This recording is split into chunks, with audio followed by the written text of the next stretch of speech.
Nadine Strassen, the former head of the ACLU, went to Harvard Law School in Harvard Law Review. Very nice woman. Very nice woman. I like her very much.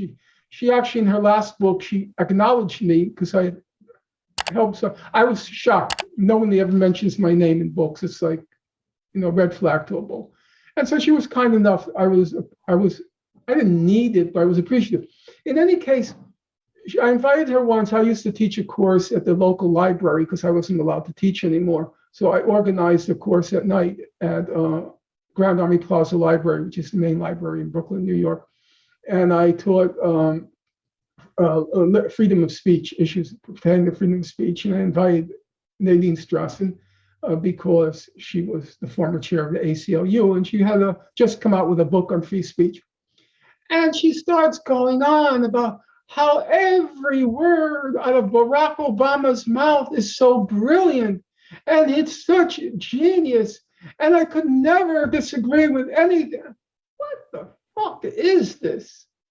I have never read or heard a single word out of Barack Obama's mouth that wasn't a cliche. What are you talking about? It's so painful to listen to this drivel. It's so patronizing, so condescending. He's not a genius. There's no evidence of that. If you read Garrow's book, now you said you were a student there. I'm going to speak to you now as somebody who taught. I can't call myself a professor. I never made it. I have to be honest about that. But I taught. When you have a student, and Briahna, I'm going to ask you to be honest. It may be offensive what I have to say, but I don't really care. I'm not out to please. I'm out as best as I can to approach truth. It may or it may not please. When you're a professor, you have a student. He's always showing up at office hours. He's always schmoozing with you. He's always talking in class. In fact, he talks so much, the students contrive what they call an Obama monitor because of his pretentious and nonstop talking. And he has this strategy, which he works out with his friend, Rob Fisher. Rob Fisher was apparently a very smart guy. That's what David Garrow tells me. I can't confirm or deny. But Fisher comes to Harvard Law already with his PhD in economics from Duke University. And he knows quite a lot, apparently. That's what Garrow tells me. They devised this test-taking strategy. Now listen to the test-taking strategy. Obama used these locutions in class. He always used the locution folks.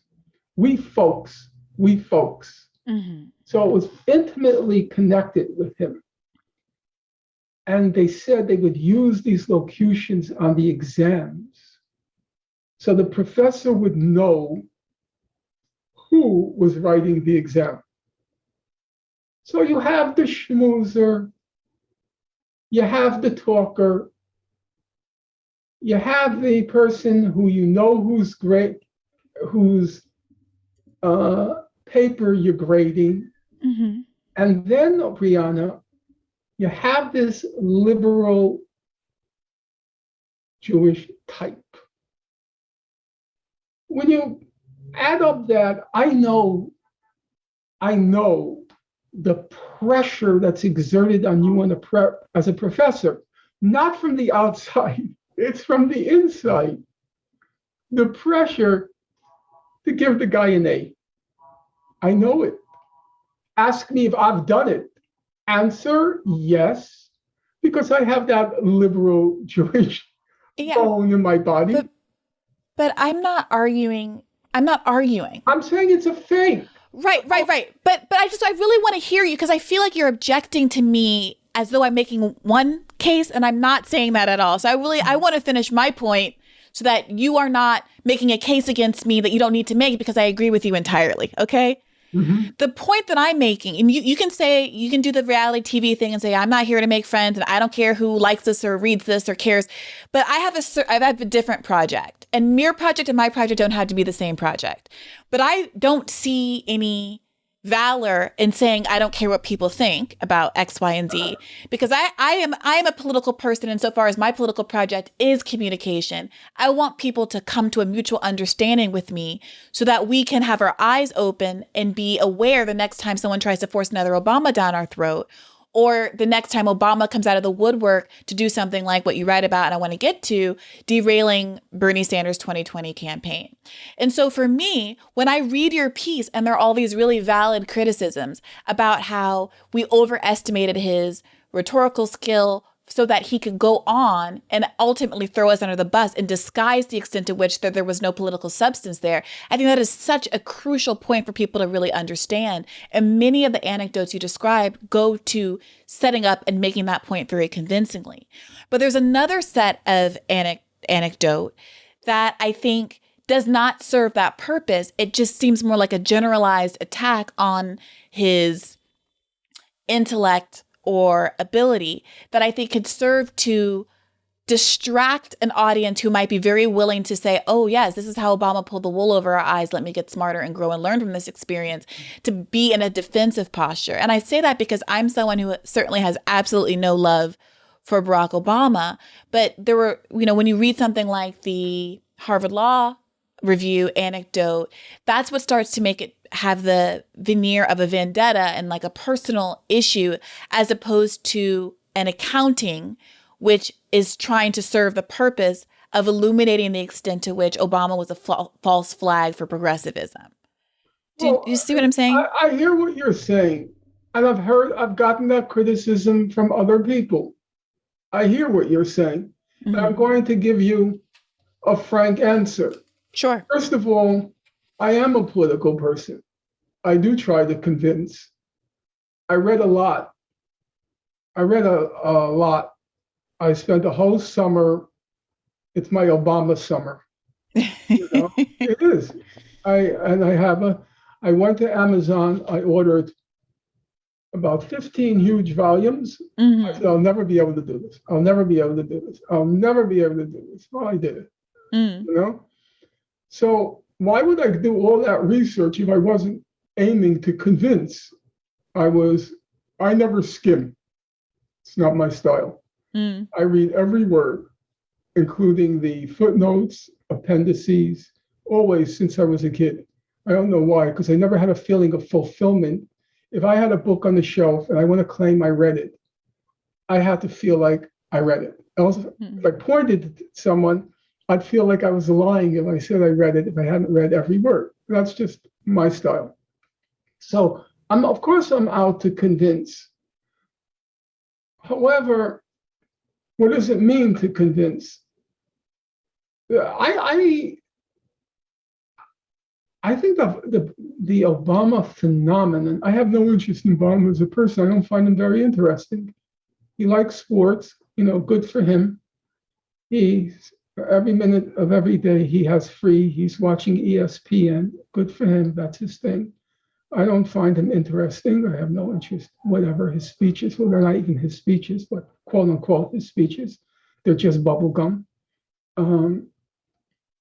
But the phenomenon is actually in many ways quite shocking. It was a complete swindle and scam. It was, to me, I have to say, the more I read, the more shocked I actually was that they pulled this off. Well, let's talk about that. Let's talk about a little bit, if we can. I just want to say, I want to just let me enter not a footnote, but just an aside. It was very interesting to watch who pulled it off. When he establishes his first campaign team, mm-hmm. It's Plouffe, Axelrod, and Gibbs. Mm-hmm. They're all white. Mm-hmm. Then he assembles the team of writers. He has 8 writers. And Litt makes the point, they're all white males. Mm-hmm. It's very striking. Wouldn't it strike you Yes, and it has. Yeah, of 8 writers, 8, including around 3 who just did comedy sketches because he was going on the Washington Press Club comedy night. They had. He couldn't find one Black writer to do comedy. Yeah, I think that was a really interesting point that you made, that apparently none of the Black comedians kind of passed muster to join the team.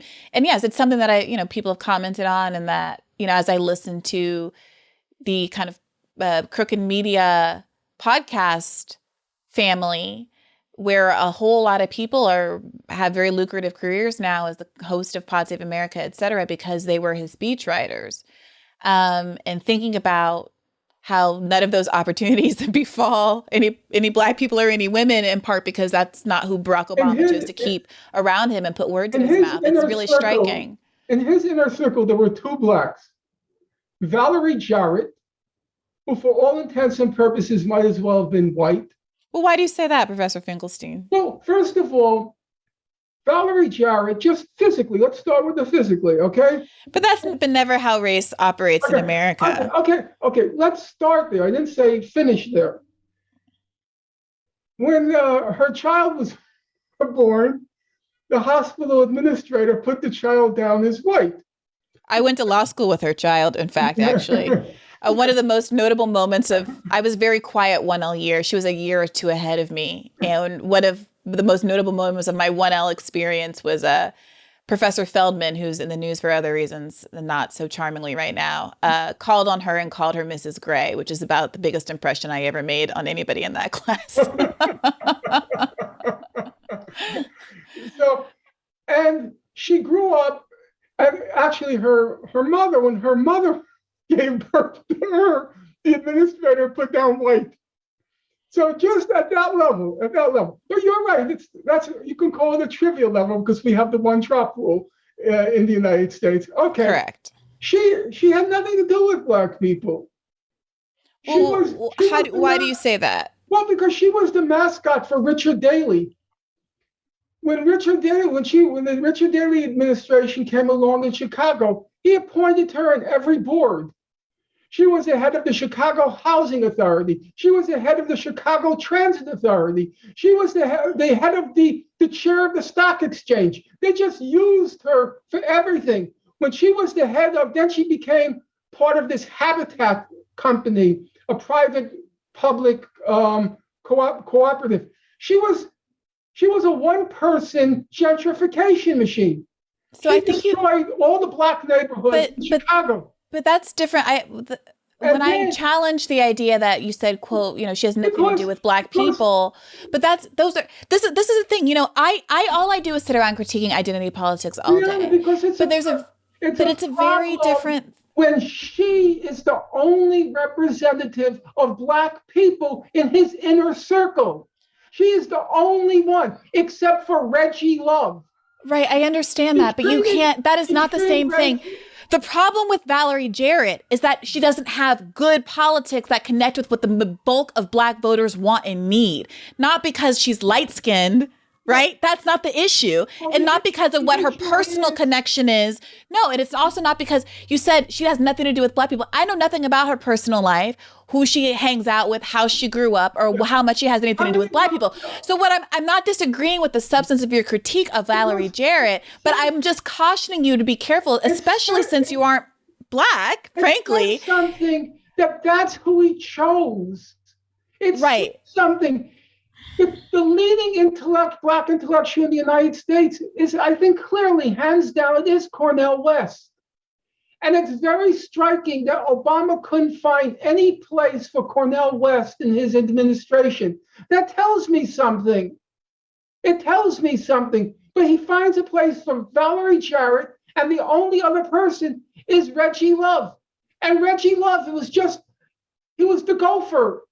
Oh, Obama wants an exotic meal. Can you get it for him? Oh, Obama needs a new pair of shoes. Can you get it for him? That's all Reggie Love did. I liked Reggie Love's memoir because he used the memoir to talk about himself, which I kind of liked, even though, of course, there's the praise for Obama. But it tells you something. I don't know why you wouldn't want to see that.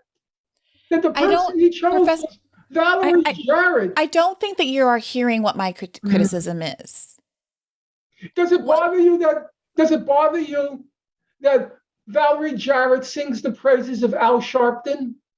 Yes, that is a substantive critique of Valerie Jarrett. Valerie Jarrett being light-skinned, her daughter being perceived as white as a kid, it derails the rest of your argument. That's the point I'm trying to make. It's not helpful. I'm telling you, as someone who is sympathetic to your argument and who is perhaps the person outside of the Reeds who has written most critique of identity politics on the left, that there are aspects of what is written here that even alienate me and force me into a defensive posture that is unnecessary. Listen, you can choose not to care, Professor Finkelstein. That's completely your right. Valerie, but we could be talking about the substantive things that we agree with, but we keep getting derailed because of these kind of asides I'm sorry, if I could just finish the sentence, that do open you up to, I think, legitimate criticism that this isn't about the substance, but it's about a personal animus for Barack Obama. And I personally don't have a personal animus for Barack Obama beyond the extent to which he has failed to stand up for the promises that he made to the American people who are suffering at a historic level right now. And particularly because he's a Black person who traded on his Blackness in order to convince people without a lot of substance, as you've written so persuasively, to invest in him and to trust him with the future and the fate of the most historically marginal, one of the most historically marginalized groups in this country. That is my beef with Barack Obama. But when you say things like, I don't find him interesting, that's fine. You don't have to. I personally find him to be very interesting and deeply compelling. And I'm like, the whole phenomenon I find to be fascinating. But it begs the question, why is it relevant whether you find him interesting and I find him uninteresting? I said I don't think it's relevant. But it comes up. You said it. I didn't say it. You said it. And those kinds of asides and those frolics and detours I would put to you, set you up to be written off and set all of your critique to be written off as a personal vendetta, as opposed to a substantive analysis, which I think is very much here. And that's all that it is that I'm flagging. Because I don't like identity politics. Why not? Why? Yeah. I mean, I don't either, but I want to hear, I'm interested in hearing your analysis. Because I know enough young people, not from the elite schools, but young people who are struggling very hard now. I had a wonderful life, not in terms of professional success, but in terms of being able to do with my life what I wanted to do. You set a goal as a child, a youth, and then you are able to realize it. I had a friend, Richard Herskowitz. He loved film. He became a film impresario, organizing festivals. Larry Spivak, he was in the school band, the orchestra leader. He became the leader of the Greenwich Orchestra. Then there's the whole slew who became doctors. That was their goal. And then there were quite a few who made just money in Wall Street. This generation, it's the very rare person outside the 20%. The 20% will make it. The 80% who I know, they're not going to see anything in their lives. It's very hard for me to tell them that. Often they ask me, what do you think I should do? Where do you think I should go? I don't even know what to counsel anymore because I don't see any prospects at all. So to me, this identity politics, it's a complete and total diversion from anything meaningful and substantive for the young people I know who are poor, who live 4 to a room in New York or 4 to an apartment in New York, who struggle each month to make the rent, who keep down 3 dead-end jobs with no job security, no vacation, no sick benefits, nothing. And then juxtaposed to that is this idiotic identity politics, which, so far as the young people I know, has absolutely no meaning, no substance whatsoever. So I just want to make sure I understand one last thought. Sure. It was very striking to me, the juxtaposition of the Obama campaign with the Bernie campaign. The Obama campaign was just elect Obama. It was just all focused on electing this person president. The Bernie campaign was entirely focused on his platform. Everybody, the moment you thought Bernie, you thought first Medicare for all, abolish student debt, abolish tuition, jobs, and infrastructure. It was an identity politics campaign juxtaposed against a class politics. It was in my opinion, a very striking juxtaposition. Most people like Bernie, not because they had any particular affection for him, but because they trusted him. They knew this guy's been in politics for 40 years. He's been saying the same thing since the 1970s. So they figure, okay, the guy is the real thing. He's the real deal. That's the kind of politics that's always interested me. I care about the fate of humanity. I do. I don't much care about Ibram X. Kendi's hair. It doesn't much interest me. These are fashion shows. This is not scholarship. It's not politics. It's Tamika Mallory doing Cadillac commercials. It's Patrice Cullors buying her 4 homes and then taking the money and run. It's also beyond the scam. It's really destructive. I was out every night during the George Floyd demonstrations. I was the only one there was nobody over 30 at the demonstrations because it was during COVID. So I was the only one, not from my age cohort. I was on for 4 decades, after 35, 3 decades. And what was most striking to me, a veteran, as it were, of demonstrations, I had never seen such anger among the young white people.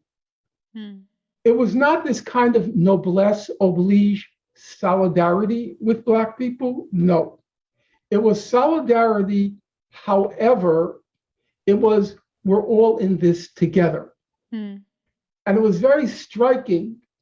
Let's say the Barclays Center, which is the big center in downtown Brooklyn. Here were the cops lined up, and here were the demonstrators. And there would be the white women. And there was such a fierce anger. They were screaming. It was not the most sophisticated of slogans, but they were shouting, NYPD, suck my dick. NYPD, so angry. And you could see it was the rage against the machine, that the police were the symbols of this whole system that left them with no future, a futureless future. And there was real potential there. There was real Black and white solidarity as I had never before seen it. And it was very inspiring to see it because it wasn't fake. It wasn't the Martha's Vineyard. It wasn't performative. it was real, because a lot of these kids, how do you find a place in New York? There are 3 people, they need a roommate. So a person comes along, they randomly choose them. There isn't like a co-op screening, you know what I mean? So you have every different type living together. A Black person, a white person, a gay person, a trans person, they're all living together. There was a real sense of community there, recognition that Blacks were getting shafted more than everybody else, but we're all getting shafted by this system. Mm-hmm. And the identity politics wrecks all that. It destroys it by balkanizing the solidarity, creating this competitiveness. Who is the most oppressed among the group? Who should get bumped to the head of the queue? It's such a destructive politics. I was a Maoist in my youth. I made many errors. I'm perfectly willing to acknowledge them. But there were things about that period that I look back and they make sense. Mao's famous slogan was, unite the many to defeat the few. Unite the many to defeat the few. The slogan of identity politics is disunite the many to enable the few, to create enough divisions, fragmentations, and so forth. It's a very destructive. And at the end, of course, the whole identity politics in the George Floyd demonstrations, what happened? Instead of putting forth a slogan which could have united people, the obvious slogan was justice, meaning justice against the cops, and jobs, because all these people don't have work. Instead of justice and jobs, it came to pummeling statues of whomever they were pulling down. And if you attended those demonstrations, I don't know if you did, by the 3rd week, the first week it was 50-50, 50% Black, 50% not Black. By the 3rd week, it was about 80-10, 80% white. The Black people sort of isn't going anywhere. And they started to disappear. And then the whole craziness with the statues started. And then the whole thing just fizzled out. Right. Well, I think that there's a lot to be said about those protests, and we've said some of it on the show. I would dispute that it fizzled out. I think that there were a lot of things that happened. The media turned on the protests and started characterizing them as kind of unhinged and violent, and that the ongoing protests were direct. There was going to be a direct trade-off between the George Floyd movement, policing movement, and Joe Biden's electoral chances, and that deflated some energy out of it. And there was an unwillingness of figureheads, as you've pointed to actually stick that landing and use it for any real leverage in an electoral context in the middle of a general election. And there was a lot going on there. But I want to bring this back to the subject at hand and ask you then, in a broader critique of identity politics, why is it that you felt the need to write a chapter on Barack Obama, especially if, to your point, the younger generations, let's say the under 40 crowd, is pretty woke and hip to the failures of Obama, and doesn't need the pitch? Who is this? Who is this for? Hey, YouTube, don't forget this is a podcast. To get full episodes, including ones that are behind a paywall, go to patreon.com/badfaithpodcast. To get more episodes, please do subscribe to this channel, hit the notification bell, and like this video.